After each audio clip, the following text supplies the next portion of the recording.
Hey guys, welcome to Girl Meets Screen. My name's Norma. Today, obviously, we're talking Bridgerton season 2. Felt like I did season 1, had to do season 2, right? Let's jump right in to the Featheringtons. Basically, in the last season, the dad, the man of the family, dies. They're waiting to see who's going to come take over because, you know, the women don't in these times, and they had all girls, so there was no, like, boy to, like, step in, like, with the Bridgertons having Anthony. And so it's like a third cousin or something that comes. Lady Featherington comes up with a plan to get her eldest daughter to marry him. Basically the way she does this, she tricks him and her daughter into like both being at an orange tree or something. And then she like walks by with a crowd of like, I guess important-ish people or like people who will blab. Oh my God, like, you know, you're here with your hand on my daughter's waist. I saw it. Like, you must marry her now. And, you know, like, protect her virtue and honor or whatever. And so obviously he has to marry her because that's how it works here. If your arm is around somebody's waist, you need to marry them. Otherwise, you dishonored her.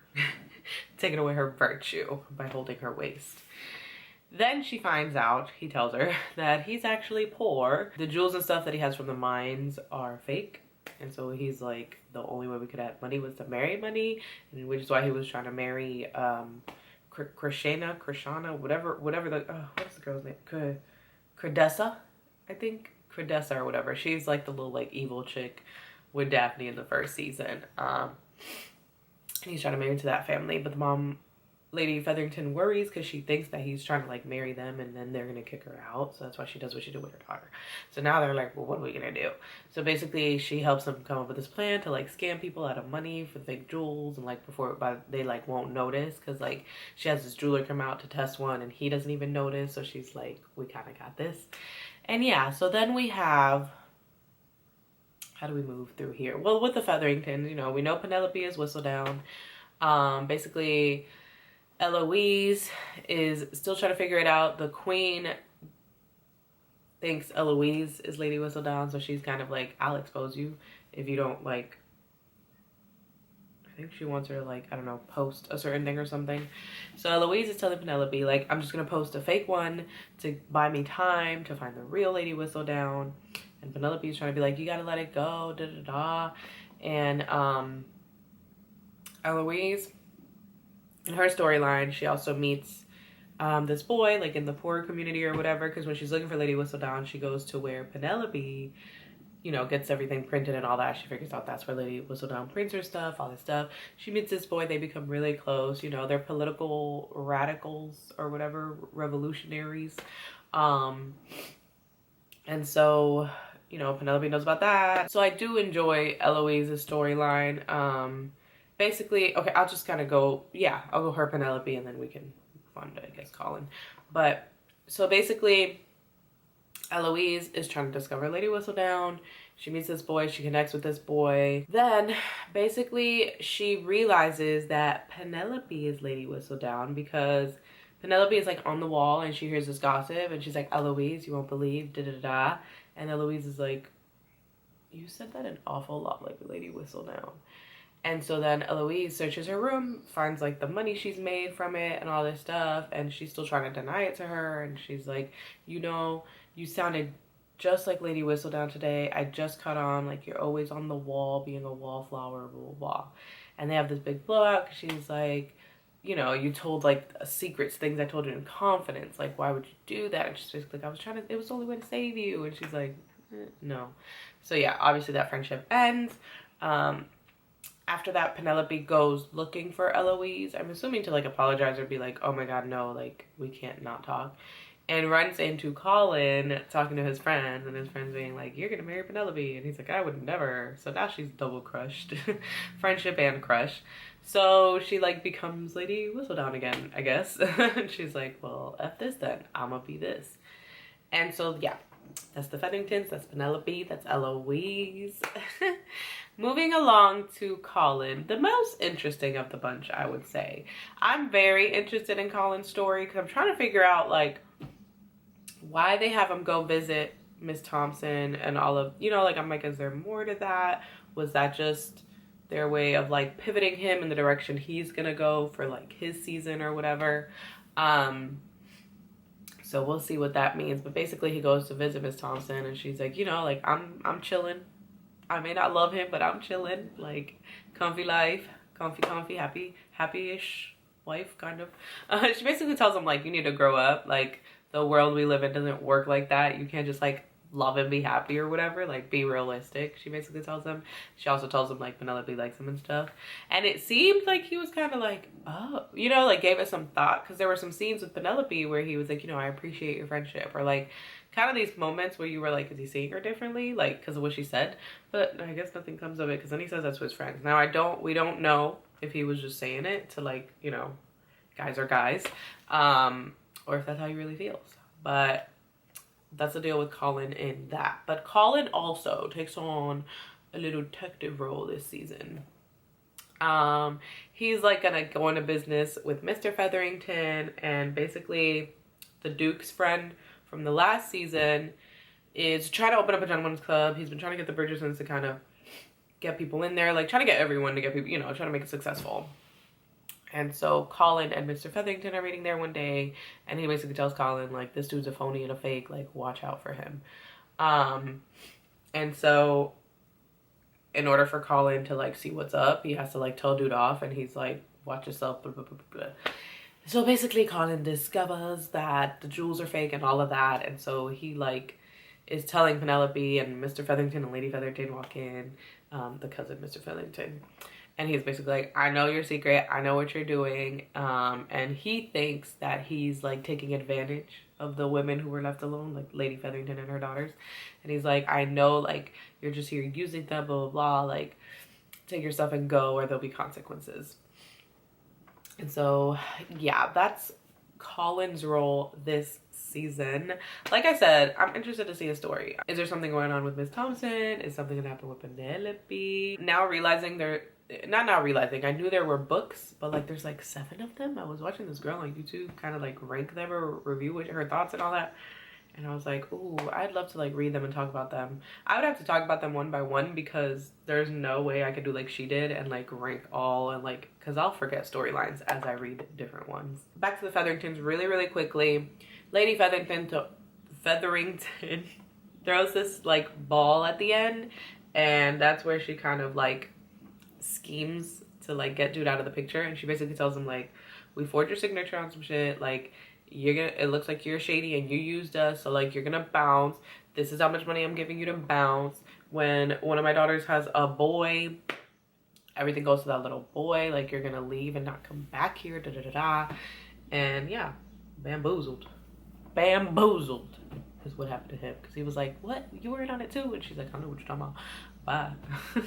So now we move on to Anthony Bridgerton. As we saw in the last season, Anthony is ready to find a wife. Not for love, doesn't care for love. He wants to take that out of the equation completely. He's looking for stability. He's looking for a smart partner, like, you know, status. He's looking for stability and status, you know, because he's the Viscount. Takes that responsibility very seriously. So now we have enter Edwina and Kate.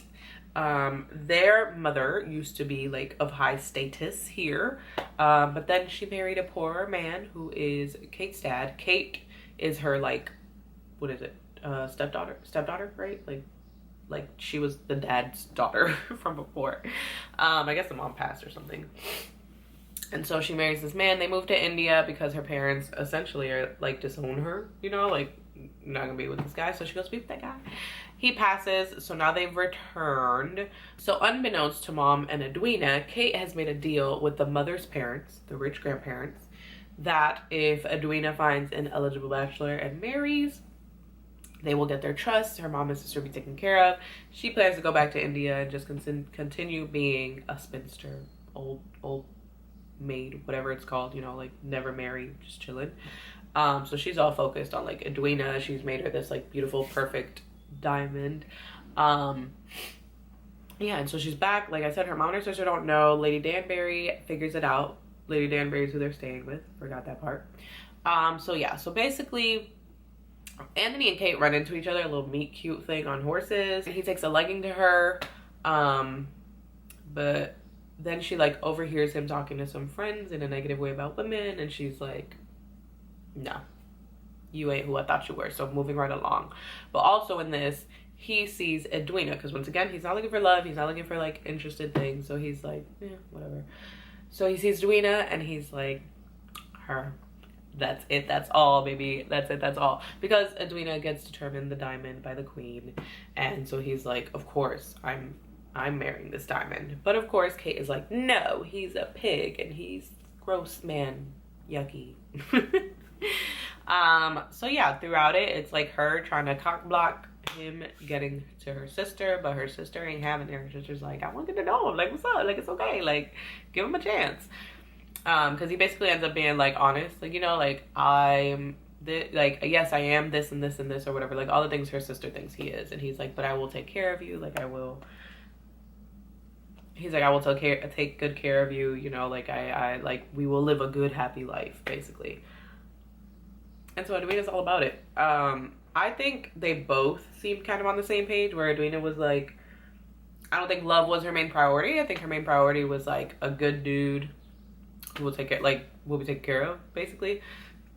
She obviously doesn't know the deal. The grandparents end up wanting to come around, visit. The grandparents are being like super nasty to their daughter, and then it basically comes out that like they were gonna give money or whatever. So they're like, Kate, what the heck? And so, you know, Anthony, his mom's like, what are you gonna do? He tells off the grandparents on their behalf because he's in love with Kate. And then yeah, so he realizes he's in love with Kate, decides he's gonna propose to Edwina anyways, because as we know, he don't want to fall in love. But yeah, so proposes to Edwina anyways, because he's like, I said I wasn't married for love, so I'm not. Daphne tells him he's an idiot for it. He continues to go through with everything, and then they are like getting married. Kate's like bracelet falls or whatever, and he's like, oh, allow me. And he's like, they're like fucking holding this bracelet like it's like, I don't know, the newborn baby, I don't know, they're like staring intently about this thing, and Edwina's like, how did I not see it? There's this back and forth of like him trying to convince her, Kate trying to convince her to like marry anyways, like, it's fine, I'm gonna leave and you guys will be happy. And yeah, she's basically like, yeah, sis, you can't fix this one. Like, I know you've been living for me, but like, I'm cool, do you, I'm gonna do me. Kate and Anthony end up together happily ever after. How do we feel about it? We like it, it was a good time, it was a good little roller coaster. I like that at the end there was still, so there was kind of that back and forth that she was like, I don't want to hurt my sister, so even though my sister's done, like, we still shouldn't be together. But once they kind of get past that, it's almost like they're both just like, I'm accepting it all. We're in love, and that's just what it is. So all in all, now that this was a recap anyways, I really enjoyed season 2. I enjoyed season 1. Enjoyed season 2 just as much. They're good on their own too, which is really cool. But yeah, I like the couples that have been set up so far. If I'm being honest, looking at Penelope, what was I gonna say, Peneloise? Looking at like Penelope and Colin, I'm not really vibing with them getting together. I don't know, like, Penelope just gives me very immature vibes. Is that not weird? Like, I feel like everyone else, because I'm pretty sure they're all supposed to be adults. Penelope and Eloise, I think, are supposed to be like 18, you know, like on the younger side of adults. But then like Penelope acts, I don't know, like a 13-year-old, like a little middle schooler. And then the rest are like, you know, Eloise is like the youngest, like a high-end high schooler, you know, junior, senior tier. So I don't know, like, I'm not vibing with it. And then Colin, I feel like they're trying to play him older than what he's seeming like. I don't know. It's weird. But all I'm saying is, like, Colin seems more like adult. She seems more like a child with a crush. So it just feels, I don't know, to me, I'm just like, the two aren't meshing. But I know that in the books, they end up together somehow. And so I'm kind of like, are they going to do that in the show? Because, like, but I don't know. I'm excited. I'm going to read the books, so look out for that. I'm going to read them. I'll review them one by one. Thoughts and all that. That'll be fun because I've been having a lot of fun reading. Oh, I have so much fun content for you guys. But anyways, I hope you guys enjoyed my little Bridgerton review. Comment down below your thoughts on Penelope and Colin because I want to know. I do. subscribe for more content like this, and I will catch you in the next one. Bye.